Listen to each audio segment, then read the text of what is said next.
guys, today's video is going to be is my lipstick okay? I just had some Cheerios. Yeah, it's fine. Today's video is going to be my labour and delivery story. Now, I gave birth in March 2017, so this March, but I'm doing it for like years to come. Like, people will be like, when does she give birth? To Mohammed, who's currently sitting next to me in his bumbo, like a good boy. Yes, you are. Yeah? If you see this pillow moving, it's not a ghost. It is Mohammed eating the pillow. Yeah, I gave birth in March. It was a little bit ago, so the whole story isn't going to be accurate. Well, it will be, but it won't be. And the other reason why it won't be incredibly accurate is because I was completely out of it. I was high as a kite. I was drugged to the nines. So, shall we get on with it? Okay, so before I gave birth, I would say I was probably about 38 weeks. I started to feel really weird, like I felt really dizzy and shaky, and I just thought, oh, it's just because it's the end of my pregnancy. We'll just see how it goes. But yeah, very dizzy, very like this. Felt like my blood pressure was quite down. And yeah, I just felt not that great. So I managed to get to 39 weeks and 3 days. He's just gonna take that pillow. Bye, pillow. 39 weeks and 3 days, and I decided to ring up the hospital because I was still feeling like I was, and yeah, I just wanted to see what was the lowdown. So I rang them up and I just explained how I was feeling, and they asked me if I could come in. So me and Mustafa went in. I think we went in about 12 o'clock-ish. I can't really remember. And yeah, I was there until about 6 o'clock in the evening. So I described how I was feeling, and they thought I might have had preeclampsia. So yeah, I did have it. What are you doing with this pillow, man? Get it off me. Get it off me. Get it off me. I do promise he is here. I just don't want him to steal my light. Stop stealing my shine, boy! Let me give his little hand a wave. Woo! Woo! He's so cute. Mashallah. So yes, they did all the relevant tests, and they went in me and checked everything and all of that. And it turned out that I did have preeclampsia. So it was pretty urgent for me to give birth. They said that they would do it at the end of the week, so around my due date. So yeah, I was planning to give birth at the end of the week, inducement wise, if I didn't go naturally. So yes, I was waiting in the like reception-y bit just to get my notes back, and all of a sudden the lady popped out, the midwife or nurse, whatever they're called, and she gave me an induction leaflet. I was like, great, thanks. I'll know for when I come in next week, pretty much, for the end of the week. And she was like, do you want to do it tonight? I was like, okay, that's great. Get this baby out of me, because I didn't like feeling the way I did. You just kicked the camera, bro. That's not cool. Not cool. Not cool. Yeah, I didn't feel like it was a safe feeling for Mohammed to be inside me, so I did want him to come out as soon as possible and be safe. Yeah, I did. So then I went home, and this is something I do remember. I was like, oh, well, let me have the leftover curry. Great idea. Good job. Thanks for bapping. Let me have the leftover curry. That'll be a really good meal, and it won't be in the fridge, so it won't go off. This child is going mental on me. I had this curry. It was beautiful curry, and then about 8 or 9 o'clock I drove to the hospital. I didn't want Mustafa to come because I knew nothing would happen that night, and he would just be sent home anyway at like 11, and I'd rather just go to sleep as soon as they're finished with me. So yeah, I just left Mustafa at home and said, see you later when I have a baby. And I waddled into the labour area, I don't know what it was called, So yeah, they induced me, I think about 9 o'clock. They induced me with a pessary, and it wasn't painful or anything. If anyone is being induced soon, it wasn't painful. To be honest, nothing is more painful than giving birth, and the stitches afterwards. So after they induced me, I just went to sleep. I watched a movie on Netflix, a bit of a movie, and went to sleep. The ward was very, very quiet. It was only me and another lady. Yeah, there was just us two when we went to sleep, so it was pretty quiet. And yeah, I went to sleep, and then I woke up about 1 o'clock with this pain that I've never felt before, and I didn't know what it was, but I was like, Codie, get a grip of yourself. You're not in labour yet, so this isn't anything. So I just went about my business. I just was like walking around, and I was on a ball, and it was painful. It was very, very painful. But I was like, it's nothing, so just chill. And it felt like very, very pressurizing, like you needed to poo. So I was constantly walking to the toilet and back, walking to the toilet and back, walking to the toilet and back.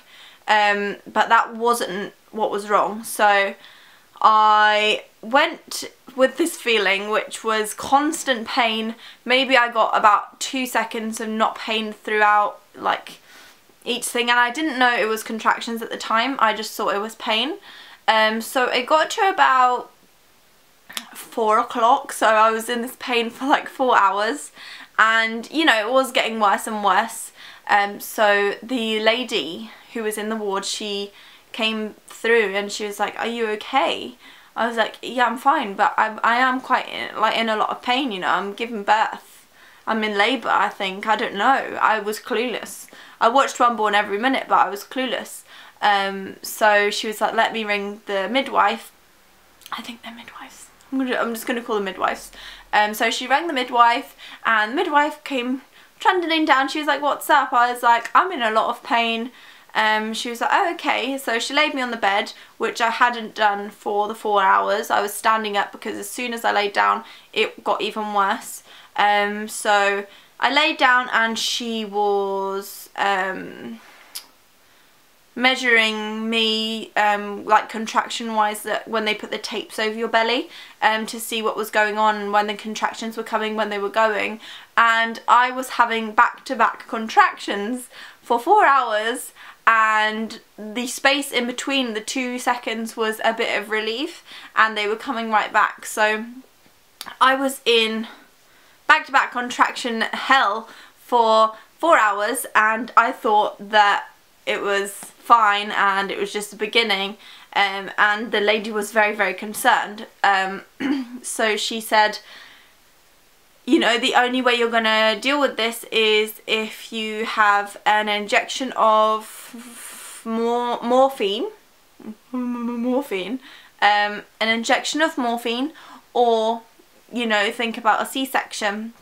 And I really didn't want a C-section. I have nothing against C-sections, but I just didn't want that. I'm terrified of like being cut open and stuff, like as you would be, like anyone would be, I'm sure. So it was something I didn't want to do. So yeah, I just opted for the morphine, which was an injection in the butt. Sadly, it didn't do any Kim K things to my butt, but yeah, that worked within about 30 minutes, and the contractions slowed down considerably so I could sleep. So I went to sleep. So that all happened between 4 o'clock and probably about 5:30, 6 o'clock. So I went to sleep, and then I woke up again about 8 o'clock. No, 7:30? 7:30, 8, something like that. With this intense feeling, the bugger was back. Back-to-back contractions, and they just were not budging. Again, so the midwife was with me. I think she stayed with me, I'm pretty sure, because she was like, this is weird. It does happen quite a lot, I think, but obviously not happened in a while. So the lady was like, KK, let's check how many centimeters dilated you are. And I think I was 2 centimeters dilated, which on the scale of things isn't much, considering how much pain I was going through at, like, for how long. So she said, okay, some morphine again is what we're gonna need to do. So I had some more morphine, still no Kim K action, and they lowered down quite considerably. And then I think it was something about 9-10 o'clock, and this is where it gets blurry. I think I went into the labour ward around this time. I woke up and I was getting the the contractions again. So they said, okay, we're moving you to labour ward, and I remember getting in a wheelchair and I was being hovered. Oh, and at this time I was told to call whoever was coming, so I called Mustafa and I called my mum. So they came along. He's quite happy on my lap, by the way. I'm playing with his feet. And they came along, and this is the bit where it goes blurry. I remember I was in the wheelchair and I remember a sound of a lift, and I got in the lift, and then I went up in a lift, and then the next thing you know, I'm in a bed. So yeah, I was in a bed. I just said you're happy, bro. Be happy. I am a good parent, I promise. So yeah, I was in a bed and I was having these contractions. They weren't going anywhere. I had gas and air, and that baby is a baby. Like, oh my gosh, gas and air is amazing. Yeah, it was absolutely beautiful. If I'm honest, it was great. So I had that for a while, but I was not budging these contractions, and obviously I couldn't push because I was only like 3 or 4 centimeters dilated at this time, so it wasn't an option to give birth yet. So the lady said, would you like a C-section or would you like to have an epidural?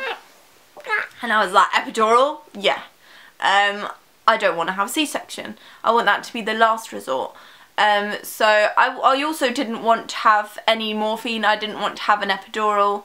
I wanted to do it naturally. I wanted to, what was the thing I wanted to do? Bloomin', I can't even remember what it is, but you know, like breathe in, breathe out, holistic-y, whatever it's called, I can't remember. I wanted to do that. I wanted to give birth standing up and all that. That's like, that's the plan I had. Don't make plans to give birth because it doesn't go the way you want it to. I had an epidural and it was amazing. It was a very, very good epidural, and the lady said something about, because I don't drink, it was going to work better, but it did work. I couldn't feel anything from about here down. It was amazing, and although I thought it would be very painful to have an epidural, it wasn't that bad. I was scared. I was holding on to my mum like no other because of the horror stories you hear about epidurals going wrong and stuff. So I was very terrified, but I had to have it done. So I had that done, and a thing about epidurals, you can't push and like for a certain amount of hours or something.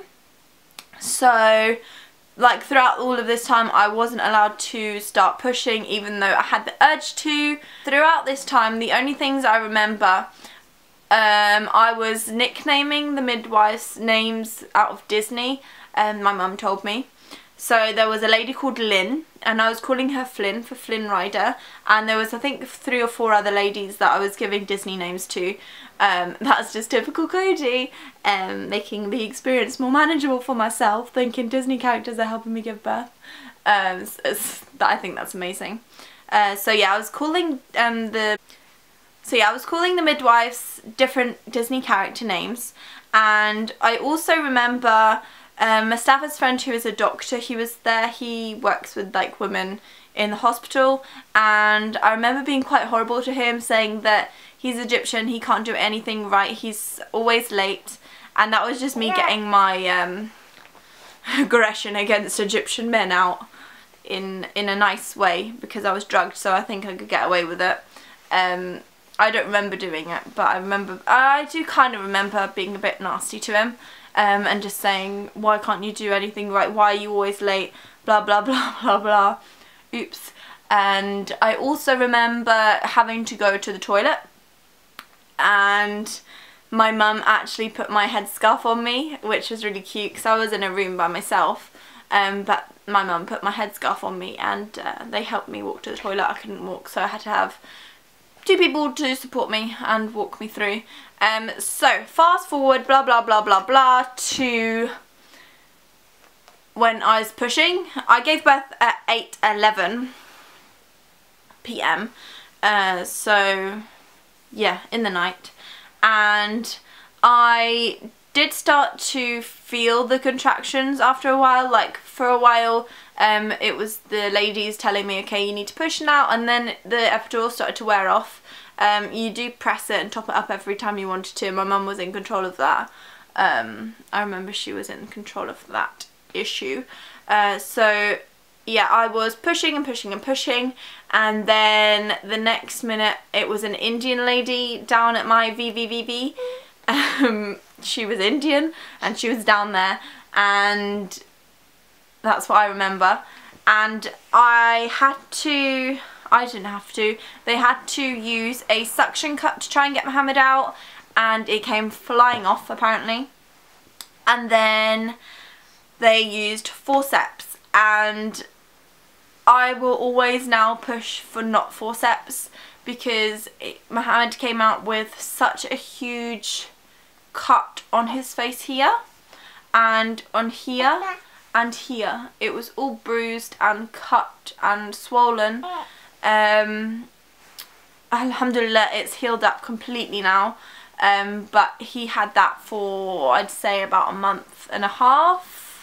Can't remember, I'd probably have to look at pictures, but I think about that much time it took to heal.